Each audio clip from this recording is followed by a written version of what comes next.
Pemirsa, kita masih bersama Indonesia Lawyers Club dalam episode babak baru DPR KPK Novel versus Aris. Sekarang saya ke Pak Margarito Gabis. Baik Bang, Assalamualaikum warahmatullahi wabarakatuh. Selamat malam dan salam sejahtera buat kita semua. Bagi saya ini bukan sekedar persoalan kecil. KPK itu ada, kita tahu semua. Ketika bangsa ini kita tahu semua.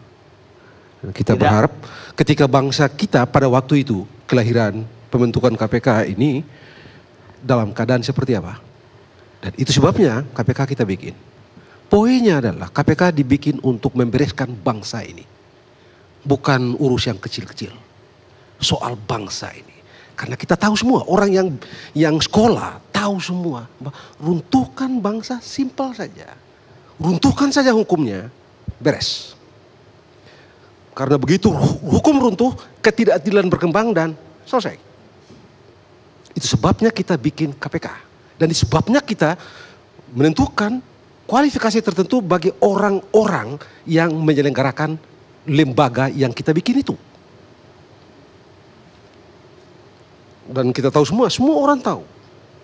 Apalagi melihat ke belakang KPK, institusi-institusi konvensional, semua orang tahu di balik yang digunakan sebagai dasar di balik pembentukan KPK ini. Sekali lagi, karena ekspektasi dan mimpi kita yang begitu besar itulah, maka kita bikinlah beliau ini ada KPK seperti itu. Orang-orang ini profesor, tahu, belajar. Begitu hukum runtuh bangsa itu. Dan hukum ditentukan oleh seberapa hebat derajat integritas orang-orangnya. Begini inikah KPK yang kita rindukan itu? Kalau kita dengar semua tadi yang muncul itu. Masalah ini sudah begini, tadi beliau juga masalah ini sudah begini, dilaporkan dan seterusnya dan dibiarkan saja. Apa begitu? Dengan semua yang sudah berkembang tadi. Itukah yang kita mau andalkan dalam pertempuran melawan korupsi? Bukankah korupsi itu terjadi karena kita pilih-pilih? Kawan kita biarkan. Lawan kita sikat. 4 yang harus jadi secara teknis jadi tersangka kita bikin aja 2. Misalnya. Kan ini soalnya besar. Dan itu kita tidak mau. 1. Yang kedua, Bang Karni, kita mesti jujur. Ada soal dalam dunia hukum kita. Semua yang berkembang tadi menunjukkan satu hal. Ada yang tidak cukup komprehensif dalam undang-undang KPK. Karena longgarnya itu maka diskresi muncul di situ. Mulailah dengan SOP dan macam-macam itu. Dan begitu diserahkan kepada mereka-mereka untuk mendefinisikan sendiri situasi itu, jadi begini. Karena itu kita nggak punya pilihan. Kita mesti bereskan ini. Bola-balik orang bicara mengenai sadap, ada yang mengatakan sadap tidak sadap. Saya berpendapat sadap lakukan itu. Tapi ini negara hukum. Mari kita atur. Di undang-undang KPK nggak ada itu. Apalagi detail. Mari kita atur. Saya beberapa waktu lalu kan ini pernah jadi perdebatan. Sadap ini betul bisa apa enggak? Bisa apa enggak? Saya bilang sadap. Kalau mau sadap. Bikin aturan, sadap. Lembaga itu bisa dilakukan. Malaikat tiap menit, tiap detik awasi kita nggak mikirin, kita pikirin orang-orang yang A bisa bilang B bisa bilang C. Tidak putih bisa bilang merah, merah bisa bilang hitam, kita pikirin itu. Sementara sebagai orang beragama, kita yakin betul bahwa kelak kita tidak bisa berkata apa-apa. Putih ya putih, kebohongan yang kita ciptakan, ketidakadilan yang kita ciptakan akan datang menghampiri kita dan kita tidak bisa bilang apa-apa. Pada saatnya nanti. Lalu kenapa kita pikirin? Tapi mari kita atur secara benar agar kelakuan-kelakuan nafsu-nafsu busuk tidak bermain di dalamnya. Orang bikin undang-undang itu berpikir untuk menghentikan potensi-potensi keburukan dari para penyelenggaranya. Karena itu kita bikin aturan. Yang ketiga Pak Karni, kalau saya jadi Aris, saya tidak tunggu-tunggu lagi itu orang. Tidak tunggu sampai 6 bulan. Sudah saya lapor. Pak, yang membedakan kita dengan kerbau, yang membedakan kita dengan sapi, yang membedakan kita dengan kambing adalah harga diri. Harkat dan martabat, mahkota manusia ada di jantung itu. Bukan persoalan kecil. Hari ini Anda bilang orang itu tukang copet, bajingan, lalu itu soal sepele. Tunggu nanti itu. Kalau saya Pak, saya sampahkan itu aturan internal. Sampah. Akan saya lapor. Tidak ada urusan. Anda boleh bilang apa? Enggak.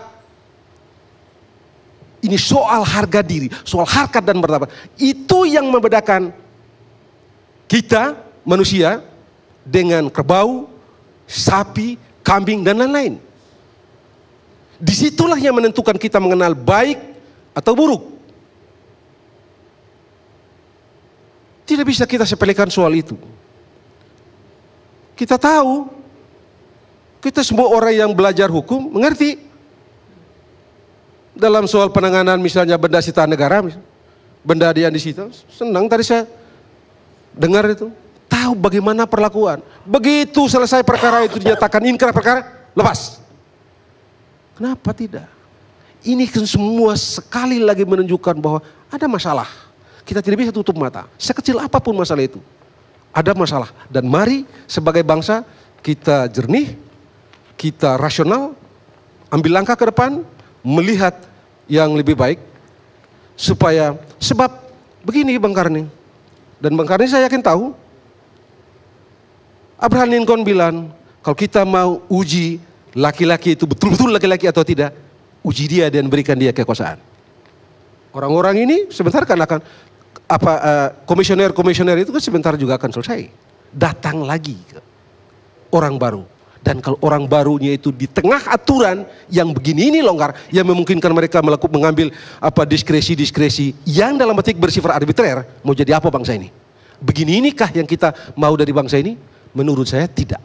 Karena itu kita tidak usah emosional, tidak usah juga babi buta, tidak usah terlalu bergairah juga mengenali yang tidak baik itu, tapi juga tidak usah terlalu bergairah menutupi yang tidak baik itu. Mari kita rasional, kita ambil langkah ke depan, kita tata ini barang demi bangsa ini, bukan sana dan sini. Baik. Saya kira itu Bang Karni yang saya mau sampaikan.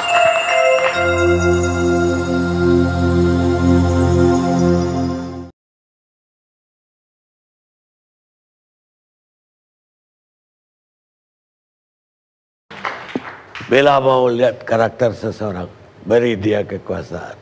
Ya itu dia. Itu Abraham kan yang Lincoln. itu yang dicari kan.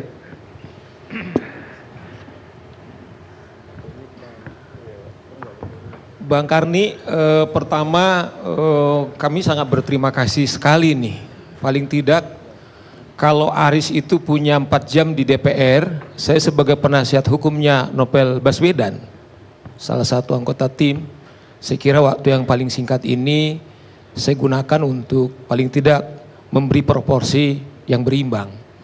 Usul sih Pak Karni, kalau tadi ada testimoni soal katakanlah Aris, supaya check and balances juga jalan, mestinya juga ada testimoni soal Novel sehingga jadi berimbang gitu loh. Nah, kalau Novel kan kita nggak bicarakan integritas dan bahwa dia menerima suap. Kalau Aris kan yang dipersoalkan dari kemarin integritas. Baik. Makanya kita ingin tahu dari orang yang kenal dia. Baik, baik Bang Karni. Bang Karni, hari ini saya kira ada situasi yang menurut saya sangat mencekam. Setidaknya bagaimana terang benderangnya ketidakadilan. Seminggu lagi laporan Novel kepada kepolisian yang sampai detik ini kalau saya telepon dia atau saya berhubungan dengan dia, kalau tidak ada istrinya, dia tidak tahu soal SMS, soal WA, dan juga tidak tahu siapa yang menelepon. Ya Bah Daniel ya.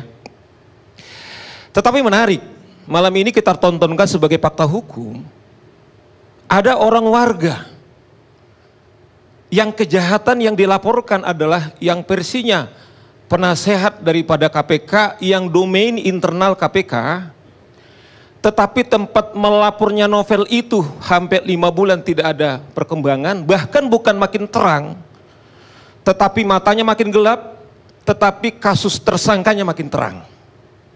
Saya malah berpikir begini, secara fakta hukum ada pencemaran kepolisian ini Pak Karni.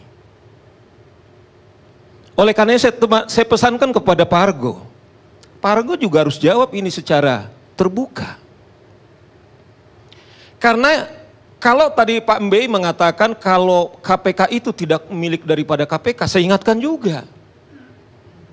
Kepolisian yang kita hormati itu, alumni ayah saya, adalah milik daripada kita Indonesia.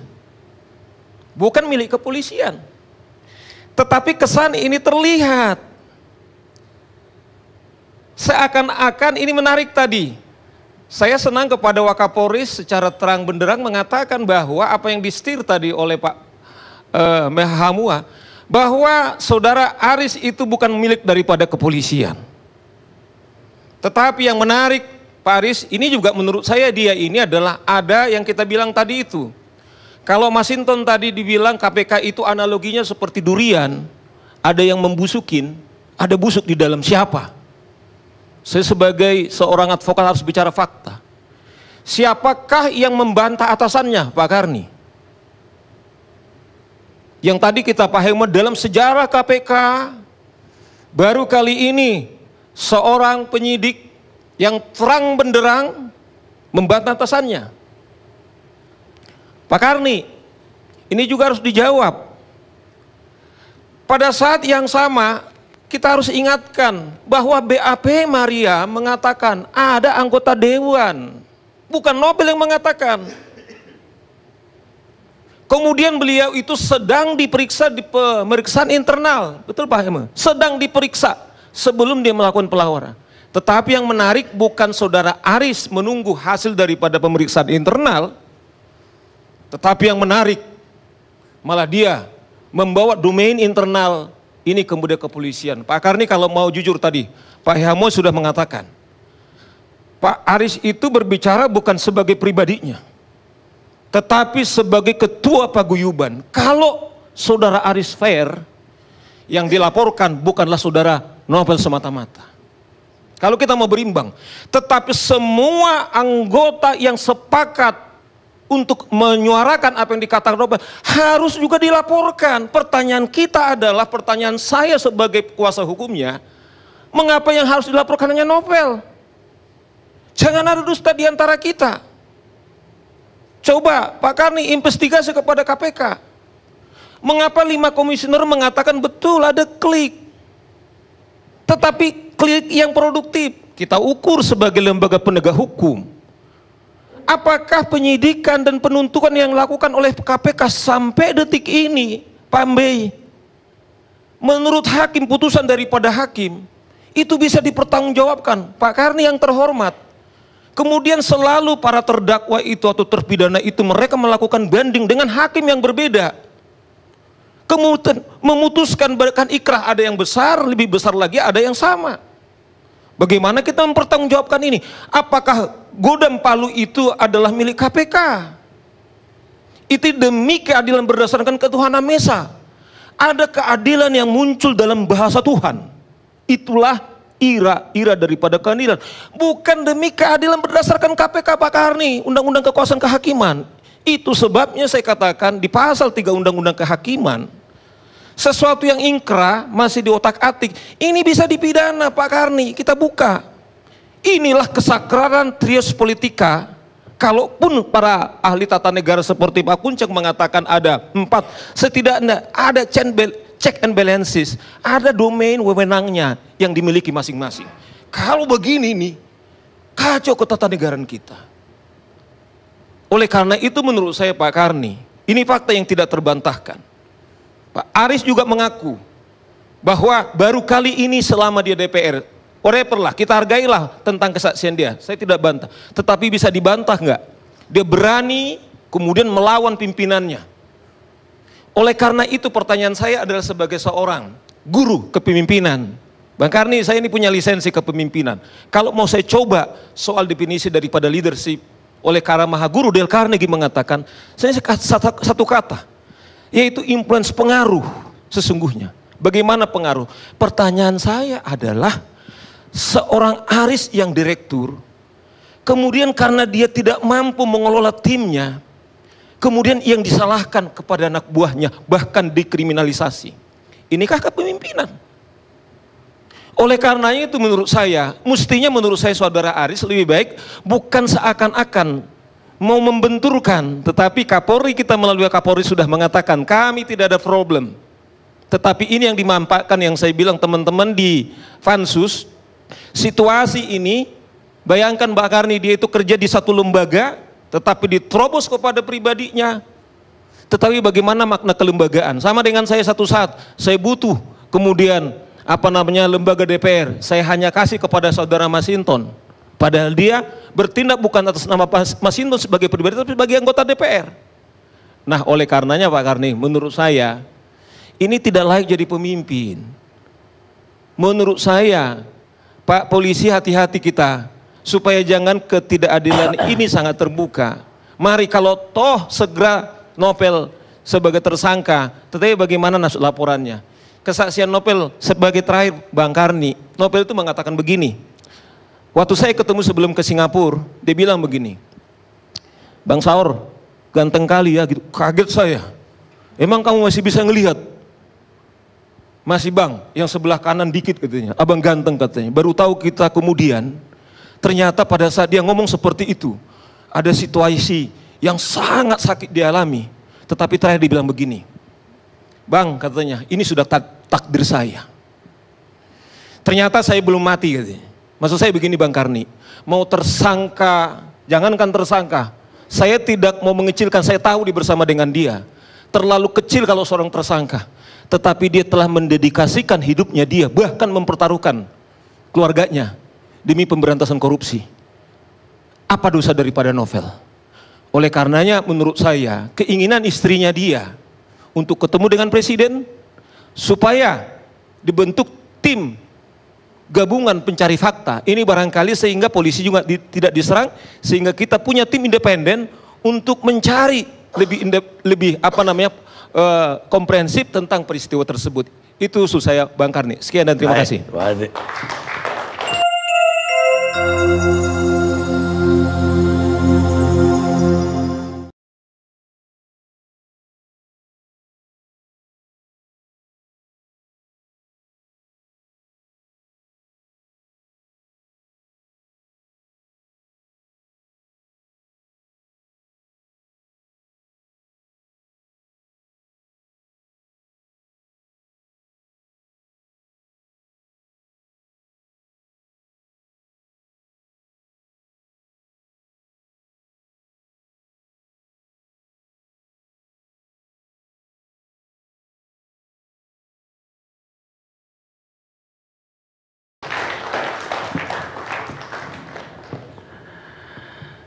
Sekarang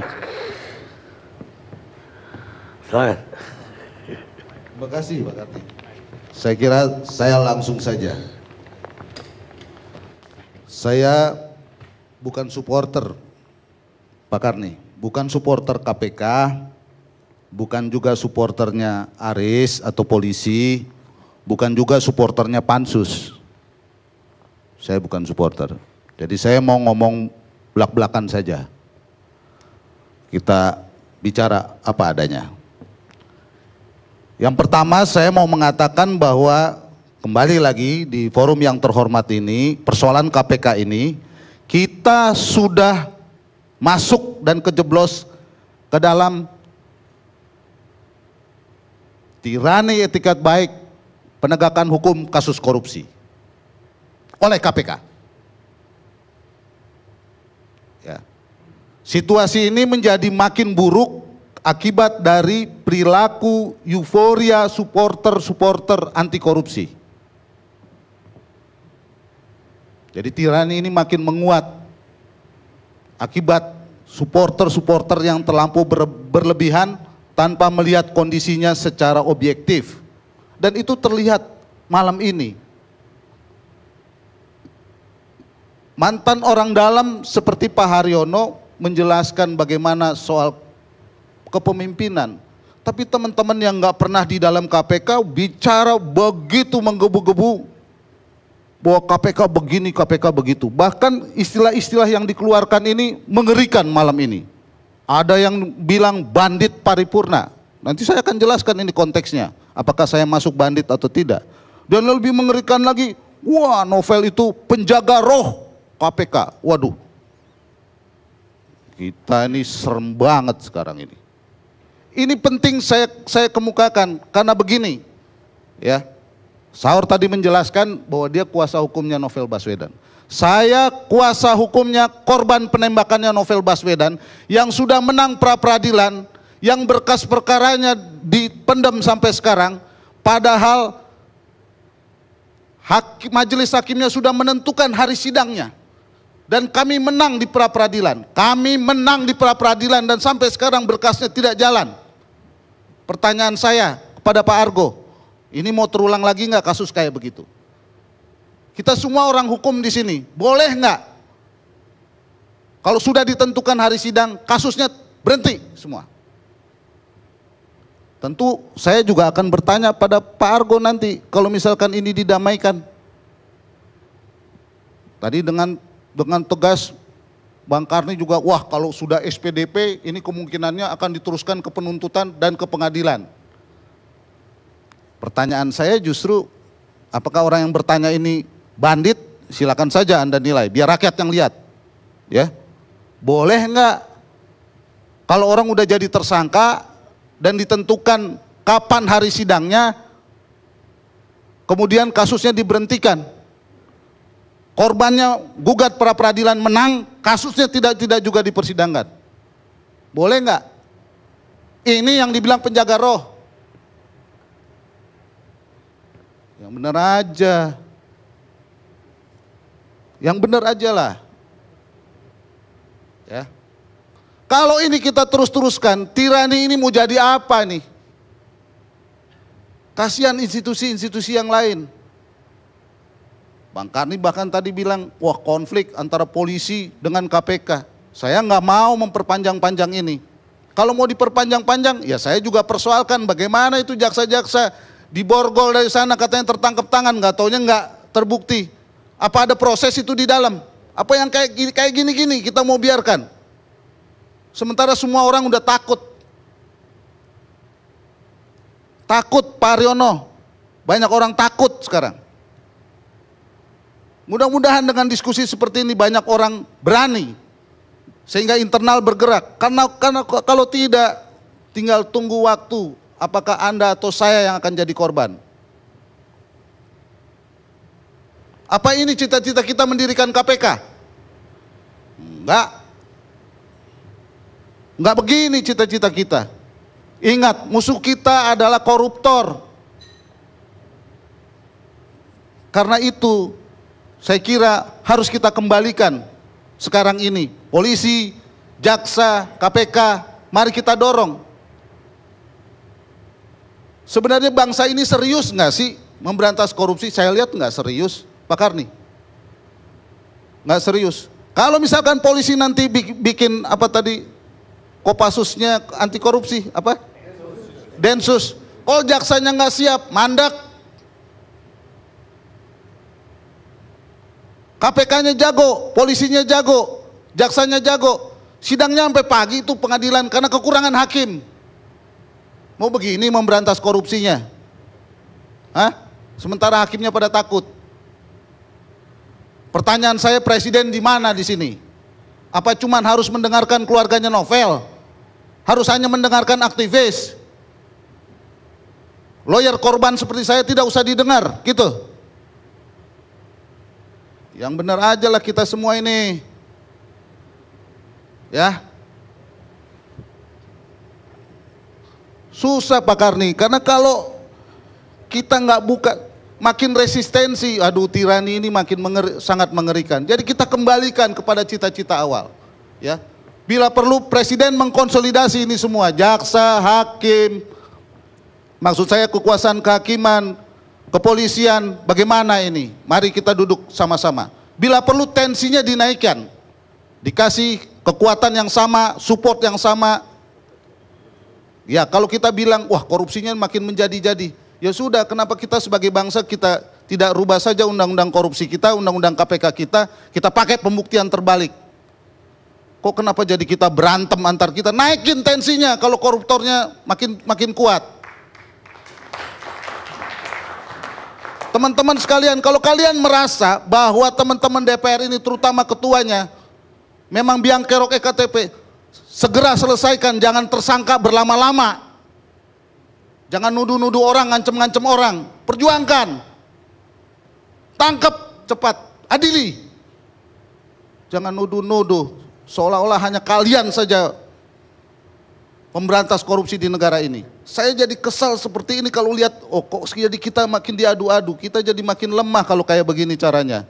Rakyat biar lihat pemegang legitimasi itu. Semua kita taruh semua di atas meja. Jangan merasa ada yang paling benar kemudian resistensi sini sana sini. Saya nggak mau jadi supporter, tapi saya anti tirani. Ya sejak awal kita ingin due process of law ditegakkan.